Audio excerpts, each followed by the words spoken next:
오늘도 말씀 앞에 나오신 모든 성도 여러분을 주님의 이름으로 환영합니다. 오늘 우리에게 주신 말씀은 스가랴 9장 1절부터 8절까지의 말씀입니다. 주님께서 경고하신 말씀이다. 주님의 말씀이 하드락 땅에 내리고 다마스쿠스에 머문다. 이방 사람들과 이스라엘의 모든 지파들이 주님을 바라본다. 하드락 가까이에 있는 하맛에도 매우 지혜롭다고 하는 두로와 시돈에도 그 말씀이 내린다. 두로가 저를 지킬 요새를 짓고 티끌처럼 은을 긁어모으고 길거리에 진흙같이 금을 쌓아놓았지만 주님께서 그들을 쫓아내시며 바다에서 떨치던 그의 힘을 깨뜨리시고 성읍을 불에 태워 멸하실 것이다. 아스글론이 그것을 보고 두려워할 것이며 가사도 무서워서 벌벌 떨 것이며 에그론도 희망을 잃고 떨 것이다. 가사에서는 왕의 대가 끊길 것이고 아스글론에 사는 사람이 없어질 것이다. 아스돗은 낯선 외국인들이 차지할 것이다. 주님께서 말씀하신다. 내가 블레셋의 교만을 꺾겠다. 내가 그들의 입에 묻은 희생 제물의 피를 닦아주고 그들이 씹는 역겨운 제물을 그 입에서 꺼내주겠다.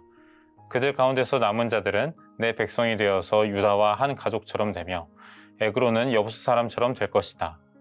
내가 내 집에 진을 둘러쳐서 적군이 오가지 못하게 하겠다. 내가 지켜보고 있으니 압제자가 내 백성을 침범하지 못할 것이다. 아멘. 세상에는 수많은 나라들이 있습니다. 독립된 국가로 인정하는 것이 국가별로 상이합니다만 유엔에 가입된 독립국가는 총 193개국이라고 합니다. 이렇게 수많은 국가들이 있는데 그 나라의 국민은 당연히 자신이 속한 국가에서 살 수 있는 권리가 있습니다. 아무런 조건 없이 해당 나라의 사람이라면 그 나라에서 살 수 있는 것이죠. 그런데 우리는 그 수많은 나라 중에서 캐나다라는 나라에서 살고 있습니다. 어떤 분들은 시민권이 있으시고 또 어떤 분들은 영주권이 있으시고 어떤 분들은 다양한 형태의 비자를 가지고 있습니다. 비자를 가지고 계신 분들의 경우 그 비자를 발급받은 나라에서 살 수는 있지만 그 나라에서 무언가를 할 수 있는 것들은 대단히 제한적입니다. 학생 비자를 받은 분들은 일정 기간 노동을 할 수는 있지만 주로 학업을 해야 합니다. 워킹 비자를 받은 분들은 학업을 하지 못하고 오직 일만 할 수가 있습니다. 그러니까 비자를 가지고 계신 분들은 그 비자의 내용에 따라 캐나다에서 할 수 있는 것들이 정해지는 것이지요. 그 비자가 삶의 내용을 결정하는 기준이 되는 것입니다. 오늘 본문을 보면 이스라엘 주변에 있는 이방 민족들에 대한 하나님의 심판의 메시지가 나오고 있습니다.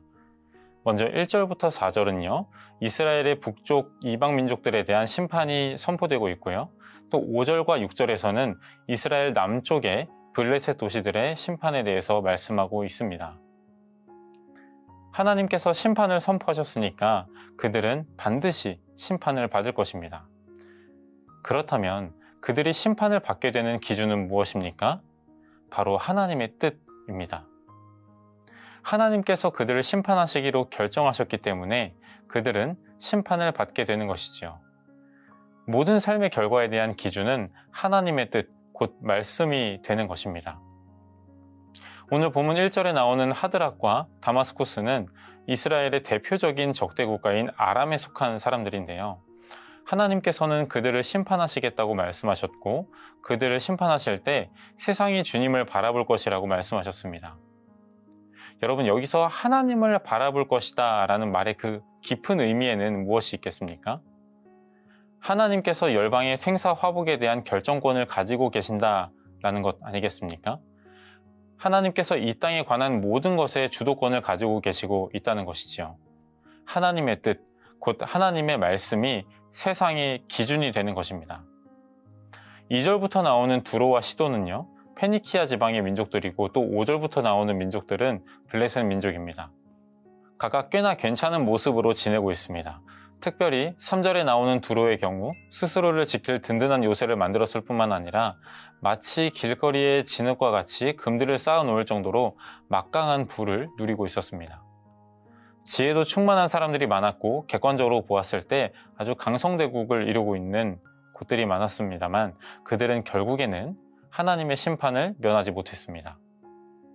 하나님의 뜻에 따라서, 말씀에 따라서 그들은 모두 하나님의 심판을 받게 됩니다. 삶의 결과를 마주하게 되는 그 기준이요, 하나님의 뜻이라면 하나님은 왜 그들을 심판하시기로 작정하셨을까요? 세상의 주도권을 쥐고 있는 것처럼 보이는 힘이 있는 나라를 하나님께서는 왜 심판하실까요? 그 이유는요, 하나님께서 당신의 언약 백성들을 사랑하시기 때문입니다. 하나님은 당신께 소유된 백성을 사랑하십니다. 특별히 이스라엘 민족들을 선택하셔서 그들을 사랑하셨습니다. 아무런 조건 없이 친히 인간에게까지 스스로 현저하게 낮추셔서 우리를 구원해 주실 뿐만 아니라 보호하시고 번성하게 하시겠다고 약속까지 하셨습니다. 스스로를 낮추시면서까지 당신의 백성들을 사랑하시고 심지어는 하나님의 언약 백성들을 위해서 독생자 아들까지 내어주셨습니다. 그렇게 사랑하는 하나님의 백성들, 하나님의 자녀들을 지키시기 위해서 그들을, 이방 민족들을 심판하시는 것입니다. 이방 나라들이 대단한 지혜와 엄청난 재력과 웅장한 요새들을 가지고 있었을지라도 그들이 하나님의 백성들을 위협하기 때문에, 하나님의 백성들을 공격하기 때문에 심판하시기로 작정하신 것이죠. 그들을 심판하시는 방법과 수단까지 정해놓으셨습니다. 그것은 바로 말씀입니다. 하나님께서는 이방 나라들을 말씀으로 심판하실 것입니다. 하나님께서는 말씀으로 세상의 지혜도 굴복시키시고, 말씀으로 재력도 굴복시키시며, 말씀으로 강력한 요새들도 굴복시키실 것입니다. 여러 모습으로 나타나는 힘이라는 것을 말씀 하나로 굴복시키시기로 작정하셨습니다. 이처럼 세상이 굴복하게 되는 기준, 또 우리가 하나님의 자녀로 복을 받으며 살게 되는 기준은 결국에는 하나님의 말씀입니다. 하나님의 말씀이 우리의 모든 삶 가운데 기준이 됩니다. 하나님의 백성들 뿐만 아니라 악한 세력들까지도 삶의 모든 문제는 바로 말씀이라는 기준으로 심판을 받거나 보호를 받게 되는 것이죠. 그래서 우리의 모든 삶의 기준이 말씀이라고 하는 것입니다. 그 이방 민족들 중에서도 회복의 은혜를 받는 사람들이 있습니다. 6절을 보면요, 주님께서 말씀하신다고 하시면서 블레셋의 교만을 꺾겠다고 하셨습니다. 그러나 7절에 나와 있는 것처럼 하나님께서는 블레셋 사람들에게 회복의 은혜도 베풀어 주실 것입니다. 주님의 말씀이라는 기준으로 그들의 교만을 꺾으실 것이지만 그 심판 이후에 회복의 은혜를 주십니다. 7절을 보면 내가 그들의 입에 묻은 희생제물에 피를 닦아주고 그들이 씹는 역겨운 제물을 그 입에서 꺼내주겠다. 그들 가운데서 남은 자들은 내 백성이 되어서 유다와 한 가족처럼 되며 에그로는 여부스 사람처럼 될 것이다. 그들의 입에 묻은 희생제물의 피를 닦아주고 그들이 씹는 역겨운 제물을 그 입에서 꺼내준다는 것은 무슨 의미일까요? 이것은 블레셋 민족이 가지고 있었던 불결하고 또 타락한 종교적 관습에 기인합니다. 그들이 가지고 있었던 그야말로 종교 행위는요, 정말 수치스러운 것들이었습니다. 심판을 받아 마땅한 일이었죠.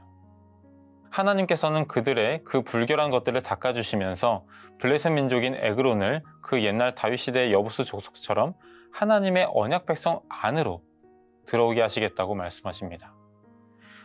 오늘 본문 전체에 걸쳐서 나오는 이 이방 민족들은 모두 아람, 페니키아, 블레셋에 속한 사람들로서 이스라엘의 대표적인 적들이었습니다.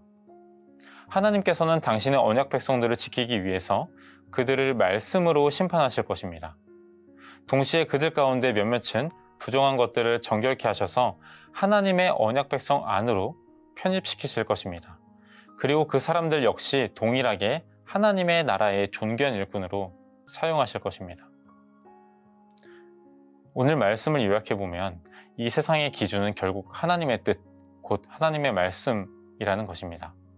말씀으로 악한 세력을 굴복시키시고 말씀으로 정결하기도 하시며 말씀으로 하나님의 백성들을 보호하시고 평안하게 하십니다.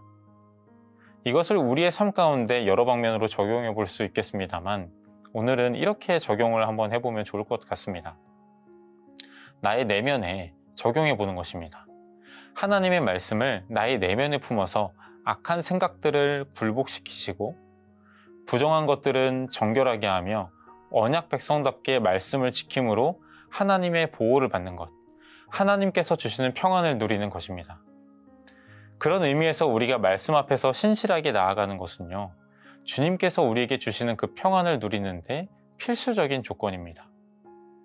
그 말씀이 우리 안에 거할 때에 나의 악한 생각이 굴복되고 타락한 생각이나 행동들을 정결하게 하며 악한 것들로부터 보호하시는 하나님의 평안을 풍성하게 누릴 것입니다. 오늘 하루 우리의 삶의 기준이 되는 말씀을 머금고 평안을 누리는 저와 성도님 여러분들 되기를 소망합니다. 기도하겠습니다. 하나님 아버지 감사합니다. 우리 삶의 기준이 되는 하나님의 말씀을, 하나님의 뜻을 우리 가운데 부어주셔서 참 감사합니다. 하나님 아버지, 이 세상에 수많은 악한 것들이 있지만 우리 내면에도 여전히 악한 것들이 참 많이 남아있음을 고백합니다. 주의 말씀이 우리의 삶 가운데 머물러서, 우리 마음 가운데 머물러서 우리 안에 있는 악한 것들을 모두 물러나게 하시고 우리의 부정한 것들이 정결하게 되며 우리의 생각과 마음과 행동들이 더욱더 하나님의 백성답게 살아갈 수 있도록 도와주셔서 하나님의 언약 백성들을 보호하시는 하나님의 말씀을 우리가 그대로 지키며 나아갈 수 있도록 도와주시기를 소망합니다. 아버지, 그래서 우리가 그 말씀으로 누리는 하나님께서 주시는 평안을 정말 풍성히 누리며 우리 삶을 살아갈 수 있도록, 오늘 하루도 나아갈 수 있도록 은혜를 더하여 주시옵소서. 감사합니다. 거룩하신 예수님의 이름으로 기도합니다. 아멘.